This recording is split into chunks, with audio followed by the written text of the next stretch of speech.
So this is Lance Roper. Let's welcome Lance. He's the founder of Actual Coffee. This is his brainchild.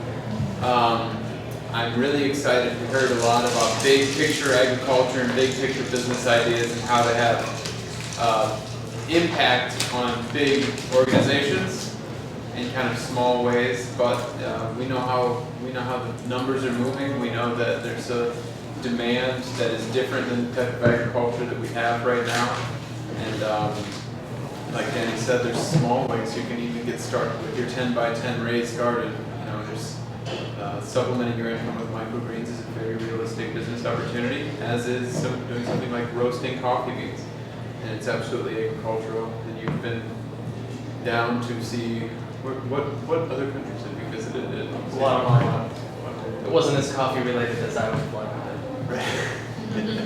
All right, well, Lance, thank you very much. I'm really excited for everyone to hear what you have to say. And I know that your business has been really special to me to understand and see the quality and preparedness that you put into each bag that you fill with the beans, almost to an annoying level when I'm helping you out. It's truly a man of quality, so give it your attention and enjoy the presentation. Thank you. So coffee turned into a really important thing for me. I was working at a job that I was kind of dissatisfied with and looking for answers. You know, what am I going to do the rest of my life? What's my purpose? You know, asking all these huge questions that you can't possibly answer in such a short amount of time. What is happening? Everything's ruined.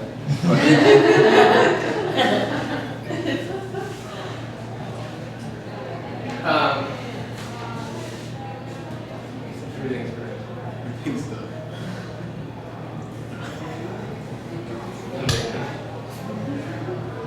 We'll see what it does.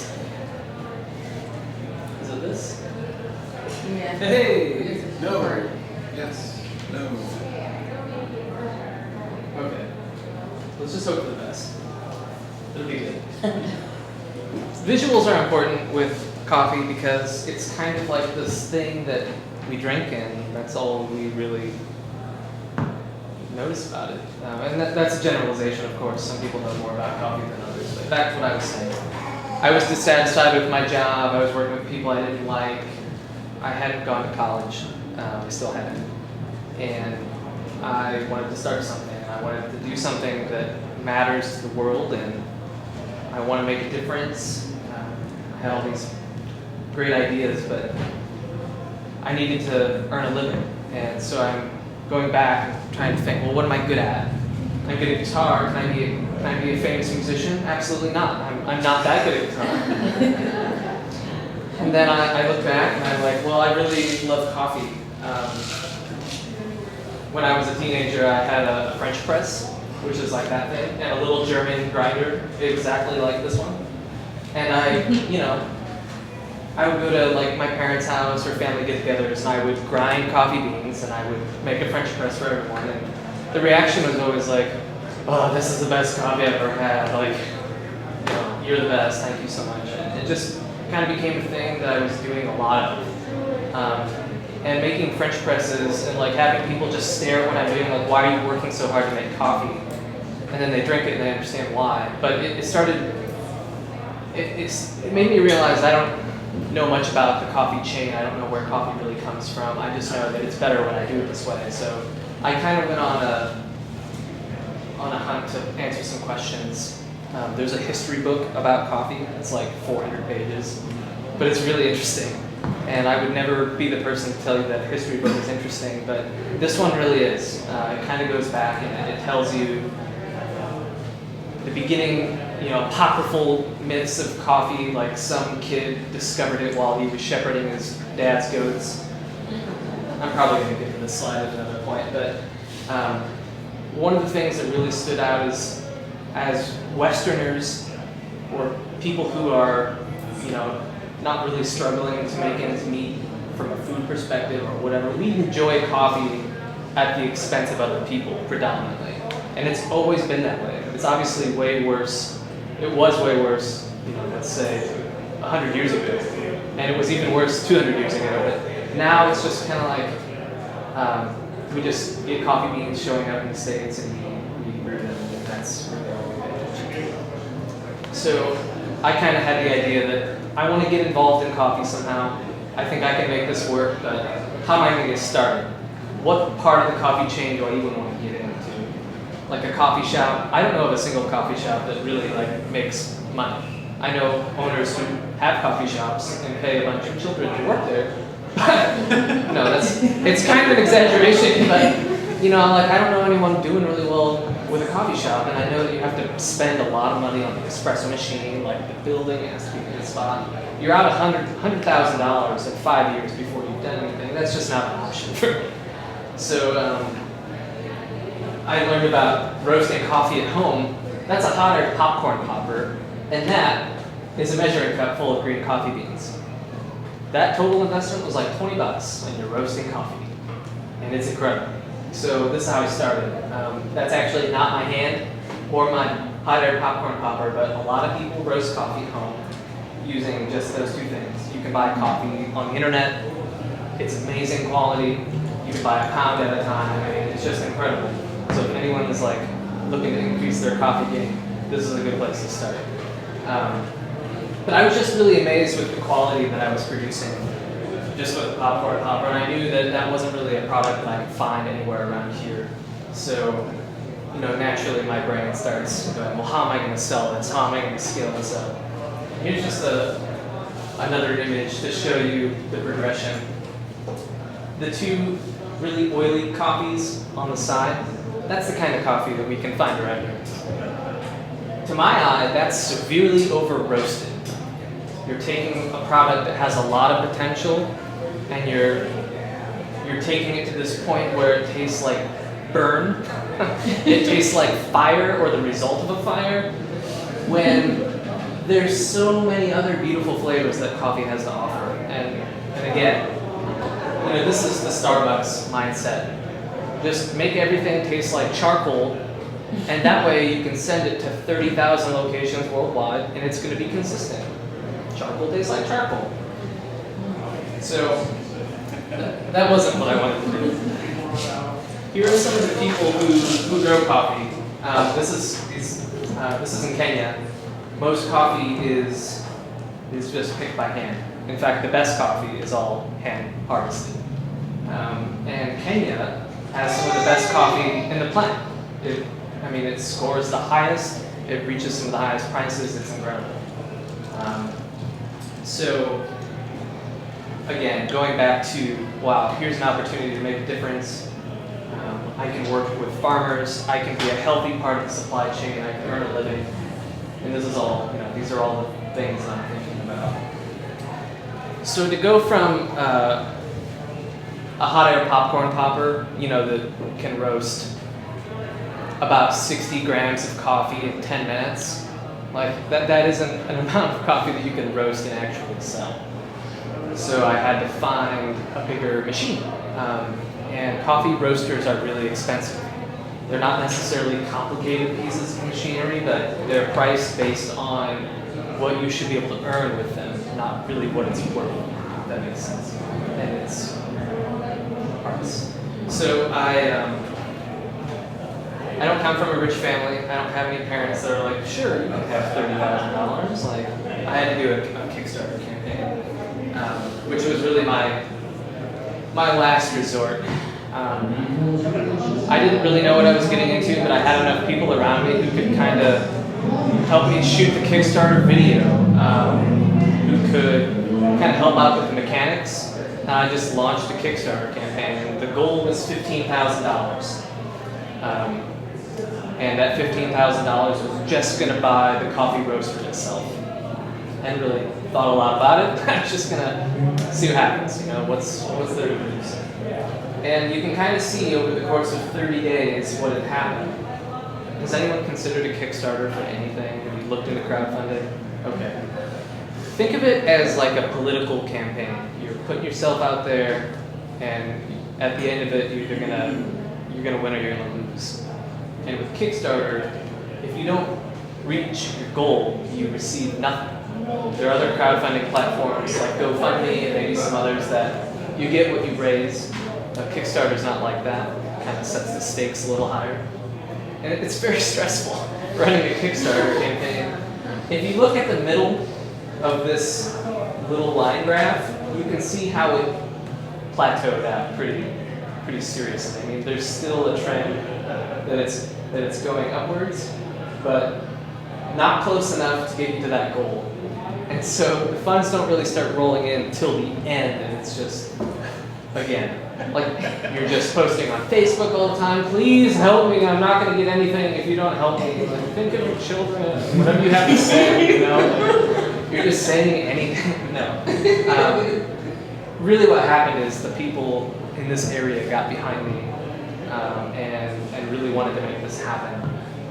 There were around 260 people who pledged an average of $63. And I went $1,000 over budget to $16,000 and like $2 or something like that. And that purchased this. This is a Diedrich IR3. It's a coffee roaster that they make in Idaho. It wasn't the one I was planning on buying, but it ended up really working out. And this roaster allows me to roast about 20 pounds an hour as compared to like 200 grams an hour. So it really turned actual coffee into a viable business, at least in terms of its potential. So this is currently what I'm using. I'm overloading it now. It's becoming too small. And so that's a whole other thing. But here's coffee. This is coffee in its bloom and coffee in its cherry form.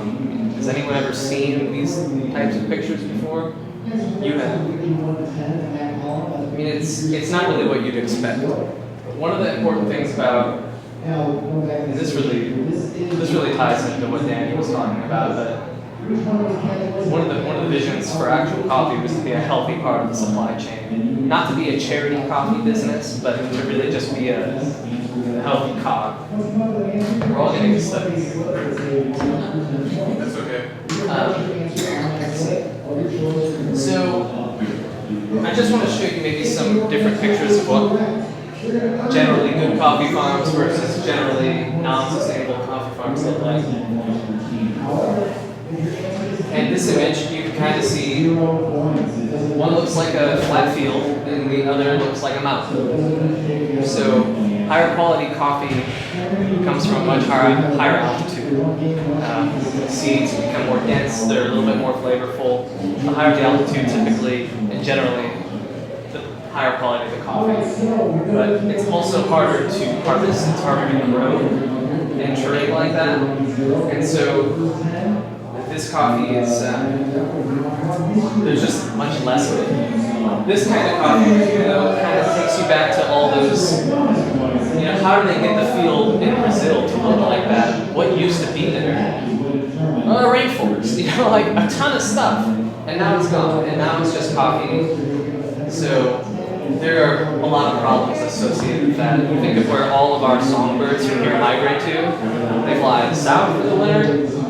Some of them land in a real biodiverse area such as this, and then some birds find themselves in a field close to the ground, close to predators, and they don't come back. Their whole family tree is just wiped out. I mean, so everything is so connected with just a product like coffee. And so, we try to bring in coffees that are shade grown in environments like this. The other thing about coffee that's important is the people who actually do all this picking. The higher quality the coffee, usually the higher price. In fact, indefinitely the higher price. And the farmers can pay these people more of a living wage. A lot of people who pick coffee for a living like this, and this is predominantly a Central American view of coffee, where you have a big coffee estate and a lot of people work there. In a lot of African coffee areas, you have a lot of smallholder farmers who are just, everyone's taking their crop to the mill and they're selling it. This is a seasonal labor sort of a thing, and these people have other jobs, but in some of these bigger coffee estates, if the farmer does really well, they always invest in housing, whatever it is, hospitals, on the farm for these sorts of people, and so they can make a really big difference. So here's just a picture of how diverse coffee is. This comes from an importer called Cafe Imports, and I do business with them. They're a socially minded coffee importer. But down at the bottom, at the trunk of the tree, you kind of have this generic coffee species. Really not even a species, more like a, I'm not going to remember my scientific terms. But the first green box where it says Arabica or Ethiopian, that's the coffee that we all like to drink. There's another kind of coffee called Robusta off to the right, and that's the kind of coffee that really ends up in our coffee flavoring or instant coffee. It's not something that really tastes all that well. The reason it's called Robusta is that it's robust to any sort of pestilence, and you know it grows. It's very high in caffeine, but again, no one really likes it. Everything above that are all the different varieties of coffee. Coffee has more varieties than we can imagine. I mean, more than we've even discovered yet. It still grows wild in Ethiopia to this day, but you know, we've only identified maybe 10 out of thousands of potential species or varieties of coffee. And they all taste different, just like apples taste different. And it's super interesting. So most of the time when you buy a bag of coffee, all you're really seeing is like, well, it's 100% Arabica. I guess that's good, right? Like, okay. Like, what if you bought a bag of apples and just said apples? Okay. Cool. I mean, no one's talking about this stuff though, and I just feel like for the longest time, coffee is a huge business. We have $60 billion annually in coffee sales. There's a lot of secrets trying to be kept about, you know, who's the money going to and who's being treated fairly and who's being treated poorly. Skipping around here. I roast coffee in that coffee roaster that you saw earlier. And you know what we try to do is take a coffee and roast it so that you can taste where it came from, not just taste my influence on it. And so really what that means a lot is we don't do dark roast. A dark roast is, you know, think of a chicken breast that you're grilling that you just completely turn black. I mean, it's not going to taste that good, but the grill marks on a properly cooked chicken breast are, you know, they enhance its flavor a little bit. They make it a finished product, and that's what we're about. But we track really everything in the roast process. So that blue line that kind of starts at the top and works its way down and then goes up again is a typical roast profile for a coffee.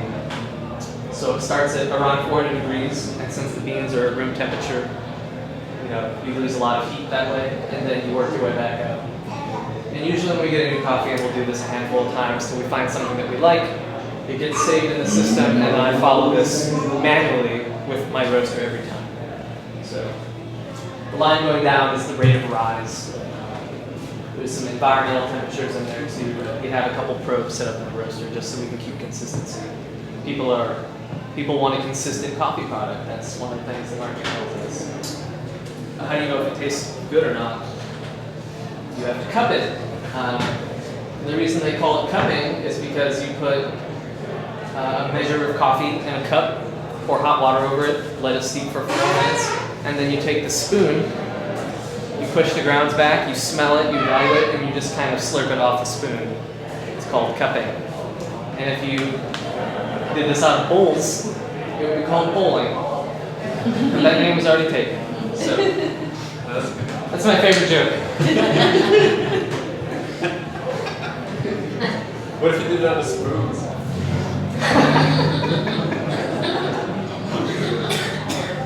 What if there's different sizes of spoons? Big spoons? Anyways, this is a coffee taster's flavor wheel. This comes from a roasting company called Counterculture.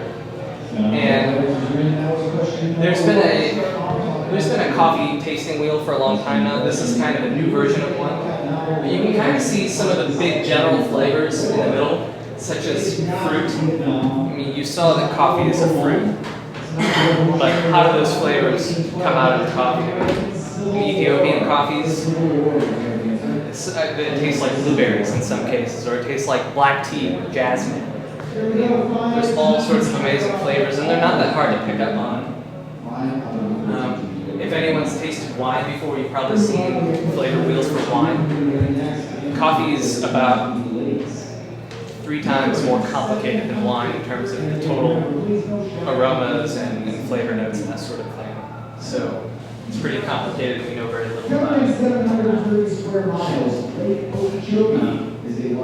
And this is kind of what our bags look like. You know, we don't name blends like Wild Rooster, Premium Roast. We try to talk about the coffee and tell the story a little bit as much as we can. So my goal is to eventually work directly as much as possible with all the farmers that we work with. But depending on where coffee grows, there's just a lot of systems. Like in Ethiopia, for example, all coffee sales go through the Ethiopian Commodities Exchange. There's very little transparency. It's all kind of hidden from us. Whereas in Guatemala, I can call my friend George and order coffee. You know, we can Skype. It's different everywhere. But the goal is to just, like I said, be a healthy part of the supply chain.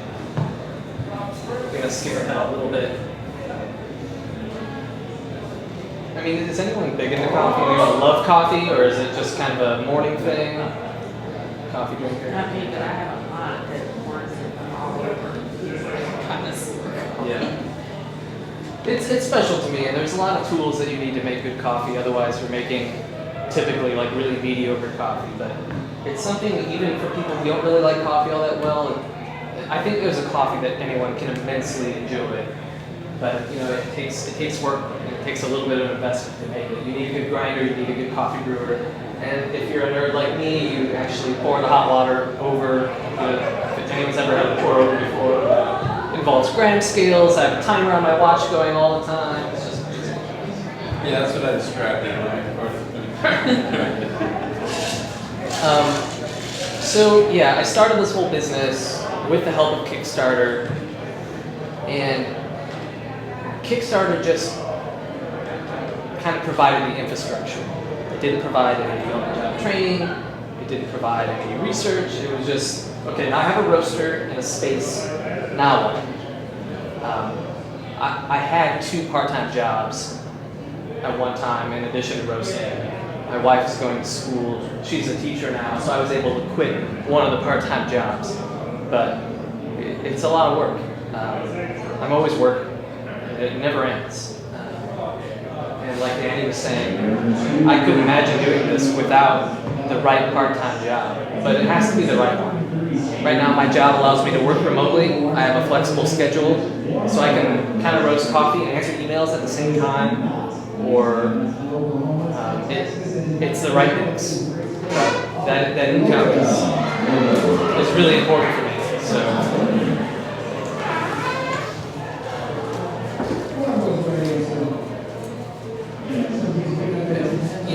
We sell coffee mainly to coffee shops. A coffee shop is my ideal customer because all they sell is coffee for the most part. And they really care the most about it. This is someone pouring latte art. I mean, if you've ever seen that in a cup, it's just, if you see someone pouring latte art, they know what they're doing. It's not like it's necessary to do that, but it's just like an extra step. And it's really nice to see. So. Here's some coffee that I don't like. We have the classic roast of Folgers. We have Starbucks medium house blend, which you think, oh, medium, it's not dark. Well, their medium is like really, really dark still. And Pete's, it's Italian roast. This is kind of what these sorts of companies roast on. That coffee roaster probably wouldn't fit through that door, even going up to the top. And it's a really huge business. They roast so much coffee, and this is one of the warehouses at a Starbucks roasting facility. Each one of those bags has 150 pounds of coffee in it. And if you've ever picked up a huge bag of coffee like that, you're like, 150 pounds, that's not so bad. It's the heaviest 150 pounds you'll ever roast. it's deadly. And it's really hard to learn. It really sucks. I have to unload trucks sometimes. If I forget to pay for the liftgate fee, to bring it down to the ground, they hang. I don't weigh 150 pounds, and I like shoulder this bag in. I don't know. It's just pure adrenaline. Like it's enjoyable. But yeah, this is just kind of a picture of corporate coffee, and if you remember some of the other images before, like the flat fields.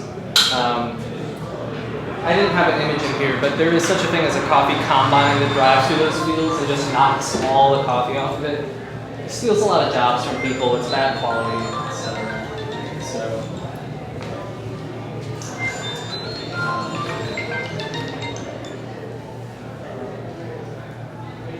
that's it. Super. Yeah, I just wanted to provide some visuals, like I said earlier, because it's predominantly an unknown business for a lot of people. When I was telling my friends and family that I was going to get into coffee roasting, no one quite understood what I was talking about.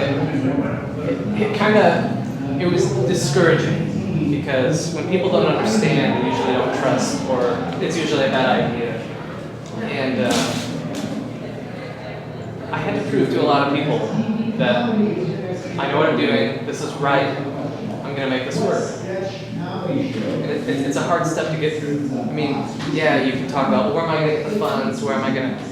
You can't forget that you need the support of people in your life to get you through some of this stuff. There's like good times. I have clients who don't pay their bills on time. I have clients who don't keep their commitments, and I'm expecting sales and I'm not getting them. I can't sue a coffee shop for not giving me $300. So, but you need those kinds of things, and you're not ever thinking about that kind of stuff. One of the things I'm most excited about right now in my business, I just hired an accountant. I'm so excited for an accountant. I've been doing this, professionally for 3 or 4 years now. And I'm just so excited for someone to really be able to say, yeah, you're making money, or you need more money. It's going to be one or the other. But, also, like, you find yourself learning about things that you wouldn't expect to try to dive into, like mechanical engineering. I had to change out a sprocket in my roaster so that the drum spins faster to mitigate a roast defect. I never thought I was going to do that, but turns out some softer coffees suffer from scorching, which results in a slightly toastier than it should be cup for lower altitude coffees. And while the average person isn't going to pick that up, like, my coffee has to be the best. And it's not a pride thing, it's just I need to diversify myself, and I need to demonstrate that higher quality coffee is worth buying. And if someone has a mediocre experience with more expensive than average coffee, they're just going to switch back to something that's not necessarily good for the world. So I spend a lot of time on quality related things because I just feel like I have to. I feel like it's the right thing to do, and I want to be happy with what I bring out.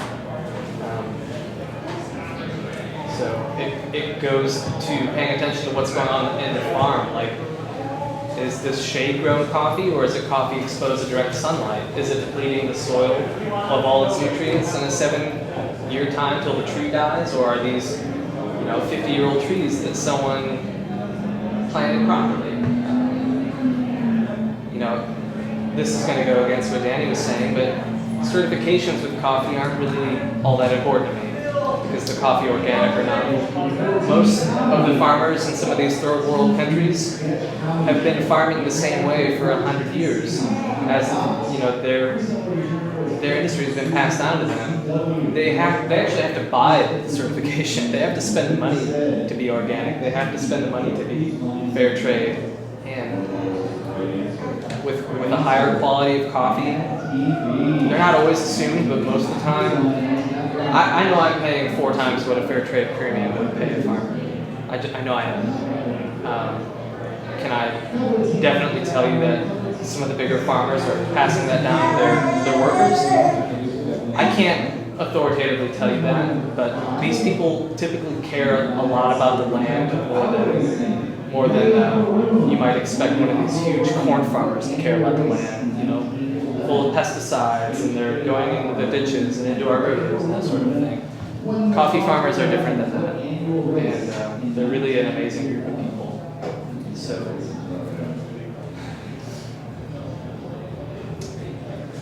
I don't know. I love what I do. I love drinking coffee. I'm excited to grow. I mean, I'm approaching one of those next milestones where I really have to take another risk. I have to spend some money on a bigger roaster that's going to cost, you know, $40,000 or $50,000. But it's going to free up some time that I can focus on other areas of the business, maybe bring on some staff, help with little things, and, you know, it's that point. And so I've stuck with this now for, I guess, 5 years since I started roasting coffee.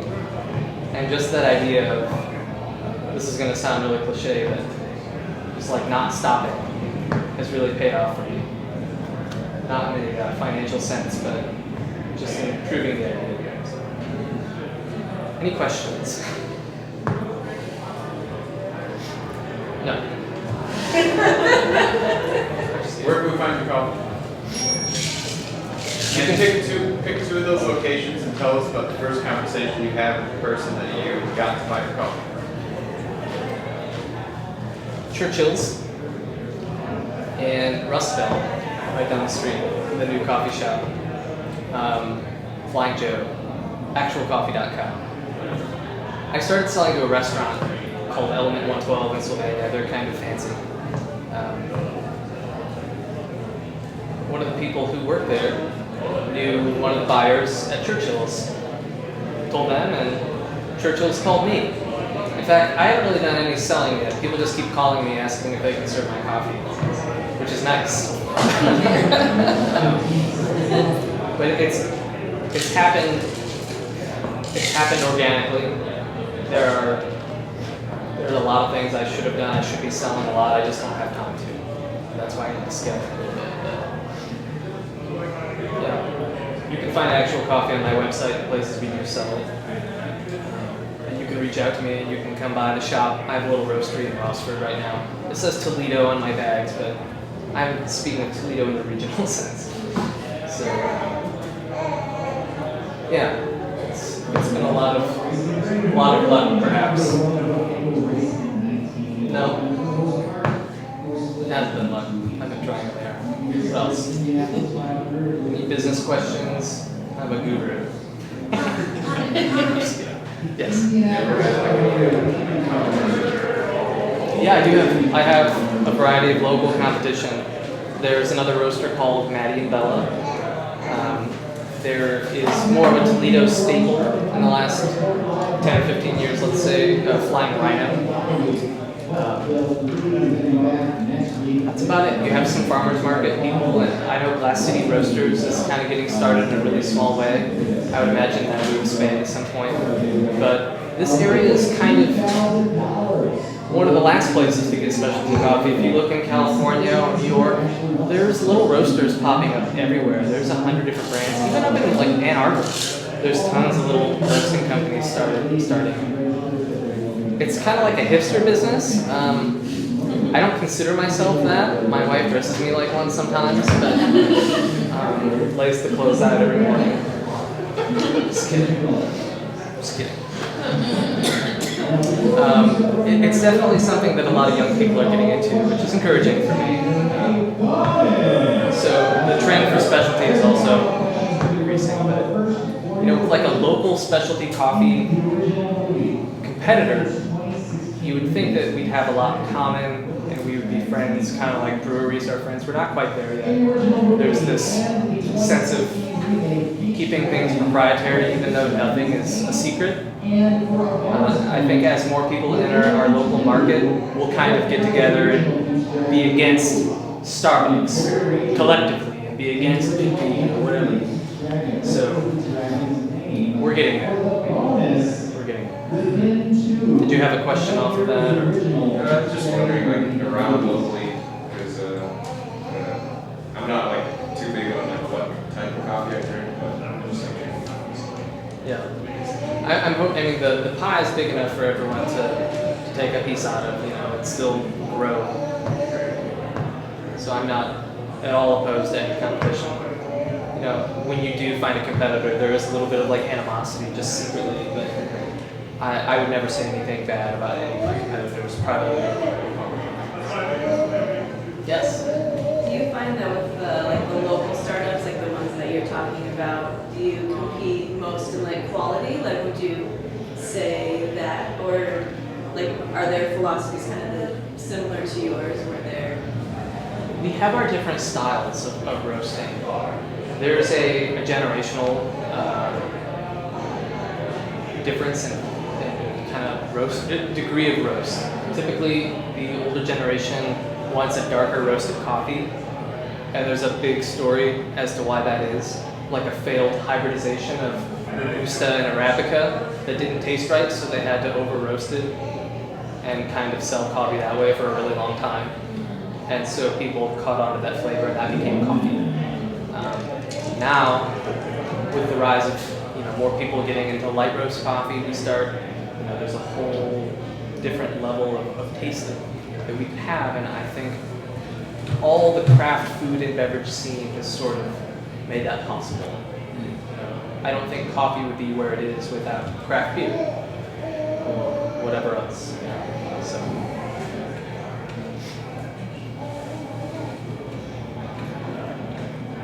How big of a deal was it to figure out how you were going to package? Who does your packaging? You do all that yourself? Yes. I did hire a local design agency to come up with my branding and my label. It wasn't really necessary, or I mean to say it's not necessary for someone to really worry about that. But in specialty coffee, there's a lot of well-designed packaging out there to compete with, and some people really care about that. And it's not just in a grocery store setting, but there's a big coffee Instagram thing going on where people compare bags of coffee. It has nothing to do with what's inside. It's like, this one's really super hipster, and this one's like 2 years ago hipster. Some of that stuff really gets to me, so I just hire a design agency to make me more hipster. Is there a shelf life? Yes, there is. So, on most coffee, it's kind of either mandated by the government or mandated by that particular grocery store. But they put a Best Buy date on the bag. I put a roast date on the bag, and the difference is coffee will never go bad. It will never become unsafe. But it certainly degrades a lot quicker than we all think. Usually 2 to 3 weeks after it's roasted, that's your window. So from the day it's roasted till, let's say a month tops. It's kind of like bread. It goes stale. And coffee grows stale also. It just doesn't taste good. Can packaging lengthen that? Yes. When it's bad? But, it can't lengthen it past the month, but it can take it from 2 weeks to a month also. Don't ever put your coffee in the refrigerator or the freezer, or just put it in the cupboard. Try to keep it closed airtight, but that's all I'd say. All my bags have a Ziploc on them because the bags with the Tim tie, I can't even figure this out, and it never fully closes. Move on with your day. A Ziploc. We all get a Ziploc. Just click. So. You said don't put the coffee on the freezer. Now, the only exception is if you bought really great coffee, but you're going to be out of the country for 3 months, and you're going to open it once, and then leave it out of the freezer, then you can freeze it, but don't take it in and out of the freezer. And that's even debated territory, so, yeah. Basically what happens is the moisture from the air kind of clings to the coffee bean, and it turns into an ice crystal, and then when you pull it out, it melts, and then that stales it even faster. Yes? What's your favorite way to prepare your coffee? As far as I know, a coffee maker can sometimes degrade it a little bit. So what's your favorite? I'll answer that question the long way. There is an organization called the Specialty Coffee Association of America, and they certify automatic coffee brewers. There's nothing against automatic coffee brewers. There are just certain ones to buy, and most of them to stay away from. Who has a Keurig? Come on. Okay, that's fine. They lie about it. K-Cups? K-Cups. No. Keurigs, and most coffee brewers in general, they don't get the water hot enough. It's actually really hard to get water to that temperature quickly enough for most people. Coffee needs to brew between 195 and 205 degrees to be properly extracted. Most coffee makers get up to like 170 or something like that. There's just nothing you can do to fix it. I brew my coffee with an electric kettle. It has a gooseneck spout, and I use a little gram scale to weigh the beans. And then I tear the scale, bless you, and I pour the grounds basically in a little porcelain funnel with a filter in it. Just like, it's like a manual version of an automatic drip brewer, but I'm ensuring that the water is the right temperature. I'm weighing the water as I pour it over the ground, so I have the coffee to water ratio perfect also. Typically it's 1 part coffee to 16 parts water, and with water weight, milliliters and grams are about the same. So on my gram scale, if I've started with 20 grams of coffee, I know that 1 to 17 of 20 grams of coffee is 340 grams of water. So I make a perfect extraction every time. Because it's easy. All you have to do is have a gram scale. You can buy one on Amazon that's perfect for coffee for like 20 bucks. But you also have to buy the kettle with the gooseneck spouts that you can pour slowly. You have to buy all those, they're predominantly like Japanese and Korean little pour over devices. That's how they make coffee. So every morning, gram scale, timer, pouring. But it's, my brew time is about 2 minutes and 30 seconds, so it's really not that long. It's more work than just like scooping and like walking away, but I'm a coffee nerd, I have